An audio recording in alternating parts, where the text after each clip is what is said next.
INFJs rarely tell you directly when you've hurt them. Instead, they retreat into silence, hide their pain, and wait to see if you'll notice. On the outside, they may seem calm, but inside, every word and action leaves a deep mark. The real danger is this: you might think everything's fine while they're already pulling away for good. In this video, we're uncovering 10 subtle signs you've hurt an INFJ without even realizing it. If you've ever been close to one, these are the red flags you can't afford to ignore. Stick with me until the end, because the last sign reveals the moment an INFJ decides they're truly done with you. Don't forget to subscribe if you want more insights into the INFJ mind. Now, let's dive in. They go quiet. Their silence isn't peace, it's distance. When an INFJ goes quiet, most people make the mistake of assuming it's nothing serious. They think the INFJ is just tired, distracted, or lost in thought. But for an INFJ, silence carries weight. It's not the calm of peace, it's the shield of distance.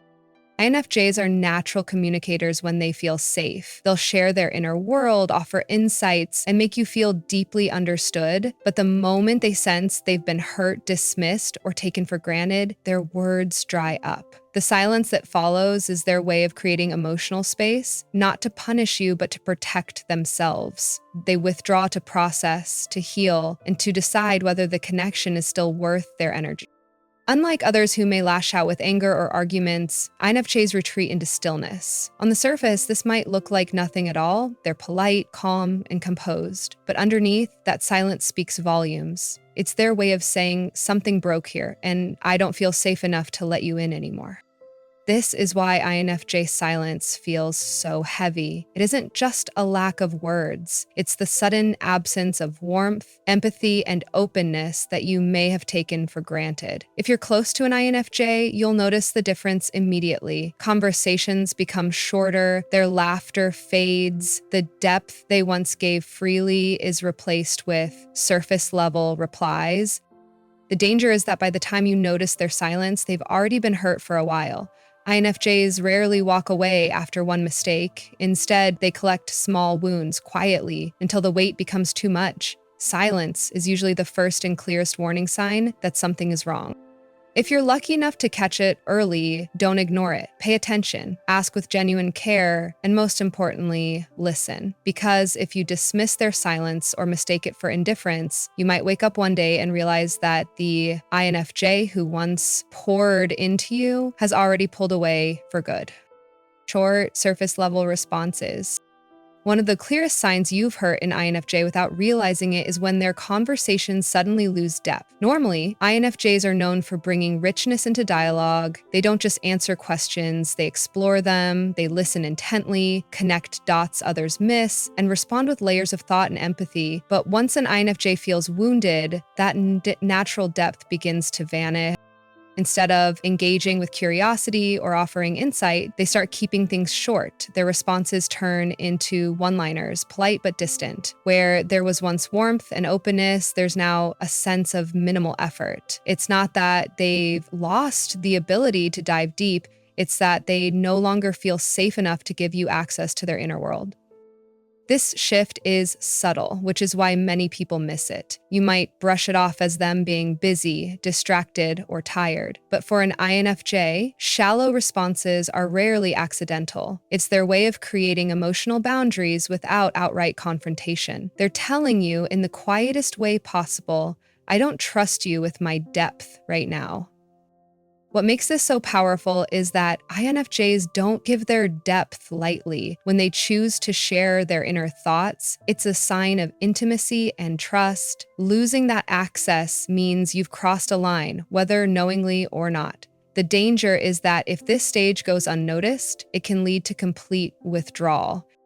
For example, imagine once having long late-night talks with an INFJ where every subject felt meaningful. Then suddenly their answers become short, yeah, maybe, or I'm fine. That's not just disinterest, it's self-protection. They're pulling back to avoid giving more of themselves to someone who has hurt them, intentionally or otherwise. The truth is, INFJs value authentic connection above all else. So when they stop giving depth, it's a warning sign that something in the relationship feels broken. If you notice this change, the worst thing you can do is ignore it. The best thing, create space for honesty. Ask gently if something's wrong, and be prepared to listen, because those short answers often hold the weight of unspoken hurt. They avoid eye contact. When an INFJ feels hurt, one of the most telling shifts is in their eyes. Normally, INFJs are present, engaged, and deeply attentive when speaking with someone they care about. Their eye contact isn't just casual, it's intentional. It shows they're listening with both their heart and their mind. But when you've hurt them, even unintentionally, that connection changes. They start avoiding eye contact, and while it may seem small, it carries a big message. Avoiding eye contact for an INFJ isn't about shyness or distraction, it's about retreat. INFJs are highly sensitive to energy, and eye contact is one of the most direct ways they connect with others on an emotional level. So when they break that connection, it's their way of silently pulling their energy back. They no longer want to give you access to their inner world because something inside them feels unsafe or unappreciated. This withdrawal can be confusing if you don't understand it. You might think they're just tired, stressed, or preoccupied, but the truth is, INFJs rarely give their attention halfway. If they're looking away, it's deliberate. It's a shield, a way of protecting themselves from further disappointment or hurt. The interesting part is that INFJs won't always tell you what's wrong. They may not want to create conflict, or they may doubt whether their feelings are valid, so instead, their eyes do the talking. Conversations that once felt warm and connected suddenly feel distant and cold. And if you don't notice this change, it can quickly lead to bigger walls being built between you. What makes this behavior even more powerful is that people often underestimate it. In a world where loud reactions and obvious anger are common, INFJs hurt quietly. Their avoidance of eye contact is like a silent alarm, a warning that the bond is slipping. If you ever notice an INFJ withdrawing their gaze, take it seriously. It means they're hurting, whether they've voiced it or not. And if you value the connection, that's the moment to pause, check in, and rebuild trust before the silence grows into something permanent. They withdraw into solitude. One of the clearest signs you've hurt an INFJ is when they quietly pull back into solitude. Unlike many people who react outwardly with confrontation, anger, or even dramatic displays, INFJs take the opposite approach. They retreat. They need space, not only to protect themselves from further hurt, but also to process what just happened on a deeper emotional and psychological level. For INFJs, solitude isn't just being alone, it's their sanctuary. It's where they sort through tangled emotions, replay conversations, and try to understand both their own feelings and the motives of others. When someone they care about hurts them, this retreat becomes even more important. They withdraw into silence not because they don't care, but because they care too much, and the weight of the hurt demands internal healing before they can face the world again. To outsiders, this behavior can feel cold or confusing. Friends, partners, or coworkers may think the INFJ is ignoring them, punishing them, or acting distant out of spite. But the truth is, INFJs aren't withdrawing to create guilt. They're withdrawing to regain balance. They need time to rebuild their emotional energy, to reflect on what went wrong, and to decide whether the relationship or situation is worth re-engaging with. The tricky part is that INFJs often don't announce this need for solitude, they just disappear, canceling plans, staying quiet in conversations, or spending more time alone. This can leave others feeling shut out, but in reality, it's the INFJ's way of preserving the connection by not lashing out in anger or frustration. Their retreat is an act of self-control, not rejection. If you notice an INFJ withdrawing into solitude after a conflict or hurtful moment, it's important not to chase or pressure them for immediate resolution. Give them the space they need while letting them know you're open when they're ready to reconnect. Because when INFJs emerge from solitude, it's often with clarity, forgiveness, or a final decision about their relationship. Either way, the withdrawal signals something real. You've hurt them more than their words will ever say. Their tone turns polite, not warm. When you've hurt an INFJ, one of the most subtle but telling signs is in their tone. They don't always lash out, and they don't usually resort to harsh words. Instead, their voice, text, or even body language shifts into something colder, polite, but stripped of the warmth you were once used to. INFJs are naturally warm communicators when they feel safe, respected, and emotionally connected. They infuse conversations with empathy, depth, and genuine care. But the moment you cross a line, something changes. The warmth doesn't just fade, it disappears entirely. Their words might still be kind, but they carry a layer of distance. You'll hear, "Thank you, it's fine," or "Don't worry about it," yet the subtle spark of emotional connection isn't there anymore. This shift can be confusing because on the surface, the INFJ seems as nice as ever. They're not shouting, not arguing, and not openly angry. But what they're really doing is pulling back their emotional investment. They're signaling that you've lost access to their inner world, the warmth, vulnerability, and authenticity they reserve for people they trust deeply. The danger here is that many people miss the meaning of this change. They assume the INFJ is simply busy or a little off. In reality, it's a red flag. The INFJ is protecting themselves by keeping interactions civil but no longer intimate. And once this polite mask is in place, it can be very difficult to reverse.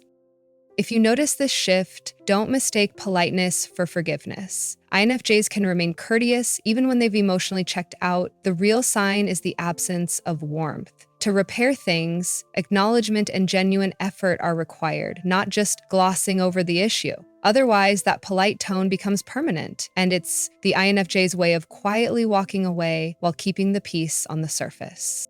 For INFJs, politeness without warmth isn't indifference. It's the final warning before detachment becomes permanent. They stop sharing their inner world. One of the clearest signs you've hurt an INFJ is when they stop sharing their inner world with you. INFJs are naturally private people, but when they trust someone, they let them into a space that very few ever see. Their inner world is full of thoughts, emotions, deep insights, and creative visions. If they once shared those things with you, their late-night reflections, their secret dreams, or their intuitive warnings, and suddenly stop, it means trust has been fractured. This silence isn't random. INFJs don't withdraw their openness lightly. If they stop opening up, it's because they no longer feel safe exposing their vulnerability. Something you said, did, or failed to do triggered the sense that their honesty won't be valued or protected. And for INFJs, that realization cuts deep. Their inner world is sacred, and if they've closed the door, it's because you've lost the privilege of entry. To outsiders, this shift can be hard to notice. On the surface, the INFJ may still talk, still interact, and still maintain politeness, but the difference lies in depth. Conversations that were once full of meaning now feel shallow. The emotional transparency that made you feel close is replaced by guarded neutrality. You'll sense the difference if you're paying attention. They're holding back, giving you only the surface instead of the whole picture. This change is more than just silence, it's protection. INFJs don't believe in wasting energy where they don't feel safe. By shutting you out of their inner world, they're reclaiming control over their emotions and shielding themselves from further hurt. The painful truth, once this door closes, it's very hard to open again. INFJs rarely reverse this decision because their intuition tells them when a bond has been compromised beyond repair. So if you ever notice that they no longer share their private thoughts, their deepest feelings, or their raw honesty, take it seriously. It means trust has been shaken. And for an INFJ, that's often the beginning of the end. You feel an emotional wall. One of the most painful but subtle signs you've hurt an INFJ is when you sense an emotional wall between you and them. INFJs are deeply empathetic by nature, and when they care about someone, their presence feels warm, open, and inviting. But once they've been hurt, something shifts and you feel it, even if they never say it out loud. This wall isn't built with anger or confrontation. It's built with silence and distance. The INFJ doesn't need to scream, argue, or make a scene. Instead, they quietly pull back their emotional energy, creating a barrier you can feel but can't quite explain. Conversations that once felt intimate now feel flat. Their eyes may no longer sparkle when they look at you. They might still show up physically, but their spirit feels absent. The most confusing part, they rarely announce what caused this change. You're left questioning yourself, replaying interactions, wondering what you did wrong. And that's exactly what makes the INFJ's emotional wall so powerful. It's not punishment, it's protection. They retreat into themselves to keep from being hurt again, and in doing so, they leave you on the outside guessing.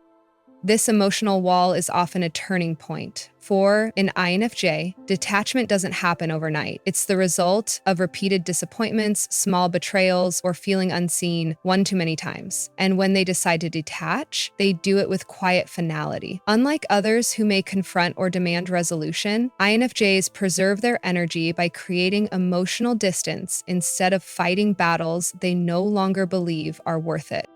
The truth is, once you feel this wall, it's a sign that trust is fractured. You might still have a chance to repair things, but it won't be easy. INFJs don't lower their walls unless they truly believe change is possible, and even then, they'll be cautious. If you've ever felt their warmth turn cold, take it as a serious warning. Something inside them has shifted, and if you don't address it with sincerity, that wall may become permanent.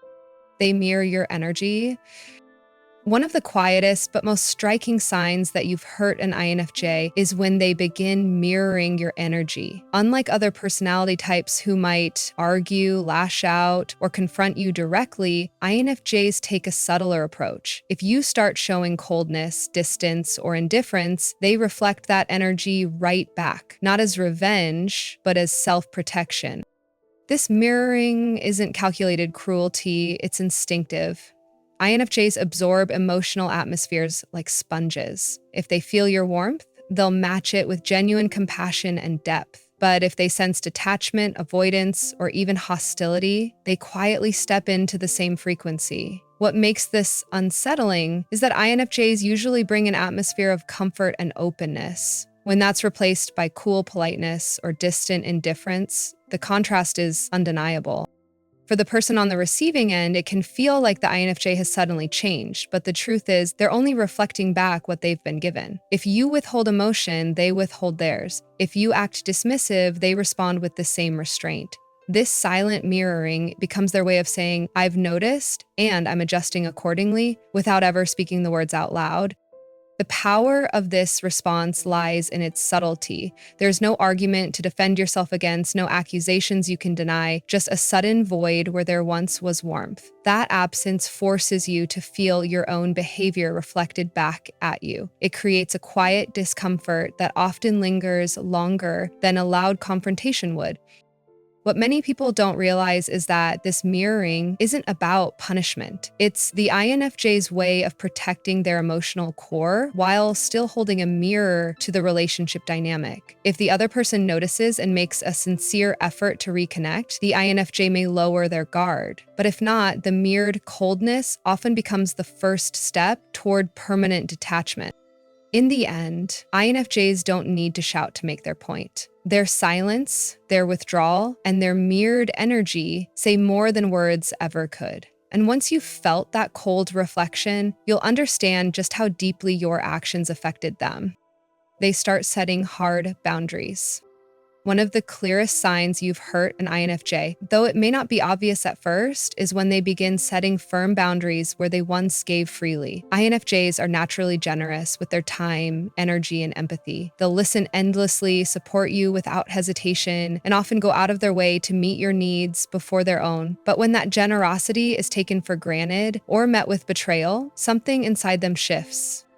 Instead of constantly saying yes, you'll start to hear more no's. Invitations they would have once accepted are politely declined. Conversations they used to dive into are cut shorter. Requests for help may be met with silence or with a calm but firm refusal. To outsiders, it might look like they've suddenly become cold or selfish. But the truth is, these boundaries are a survival mechanism.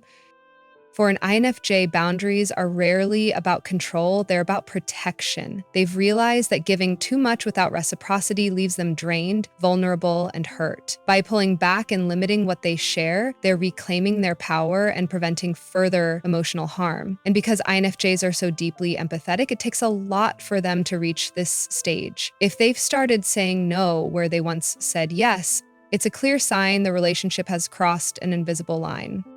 This shift often shocks people, especially those who've grown accustomed to the INFJ's endless patience and care. Suddenly, the INFJ is no longer available on demand. Their time and energy now come with limits. And while that change may feel harsh to the person on the receiving end, it's actually a sign of the INFJ finally valuing themselves as much as they value others. The bittersweet truth: once an INFJ starts setting hard boundaries, it's usually the beginning of the end. They may still care, but they no longer allow themselves to be used. And while boundaries protect them, they also serve as a silent signal. The trust that once held the connection together has already started to erode. They disappear without explanation. When an INFJ reaches the point of disappearing without explanation, it means something irreversible has happened inside them. This isn't a rash decision or an impulsive reaction. It's the result of countless small moments of hurt, disappointment, or betrayal building up until there's nothing left to salvage. Unlike most people who demand closure through arguments or dramatic exits, INFJ simply vanish. Their silence is their final word. To outsiders, it looks sudden. One day they're present, supportive, and engaged, and the next they're gone, emotionally, physically, or both. But in reality, the INFJ has been retreating for a long time, quietly pulling back layers of trust and emotional investment until there's nothing left to give. By the time they disappear, the decision has already been made and it's permanent. This vanishing act leaves others shaken because it comes without the usual ending rituals. No final conversation, no dramatic fight, no long explanation, just absence. And that absence is louder than any words could be. The people left behind often feel haunted by questions. What happened? Why didn't they say something? Could I have fixed it? But the INFJ has already answered those questions for themselves. They've decided the bond is beyond repair. It's important to understand that this isn't cruelty, it's self-preservation. INFJs invest so deeply in the people they care about that when the relationship becomes too toxic or painful, disappearing is the only way they can fully heal. They know that staying, explaining, or negotiating would only pull them back into cycles of pain, so they vanish, locking the door behind them, and they rarely, if ever, look back. The truth is, when an INFJ disappears, it's not about punishing the other person, it's about saving themselves. And while it may feel like abandonment to those left behind, to the INFJ, it's the ultimate act of reclaiming peace, dignity, and freedom. When an INFJ starts going quiet, pulling back, or mirroring your coldness, it's not random. It's the silent evidence that you've hurt them, often without even realizing it. From the subtle withdrawal of warmth to the final act of disappearing without explanation, every stage is a warning most people miss until it's too late. The truth is, INFJs don't lash out with anger or chaos. Their power lies in silence, in detachment, and in their ability to vanish when they decide a bond is no longer worth saving. And once they walk away, they rarely, if ever, look back. That's what makes their exit so shocking and so final. If you've ever had an INFJ in your life, pay attention to these signs. Don't wait until they're gone to realize what you've lost, because once they've disappeared, there's no reopening that door.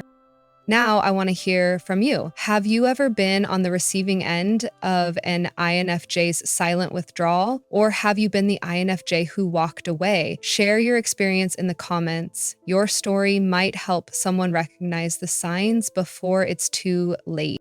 And if this resonated with you, make sure you subscribe to Brainy for more deep dives into INFJ psychology and the hidden layers of the human mind.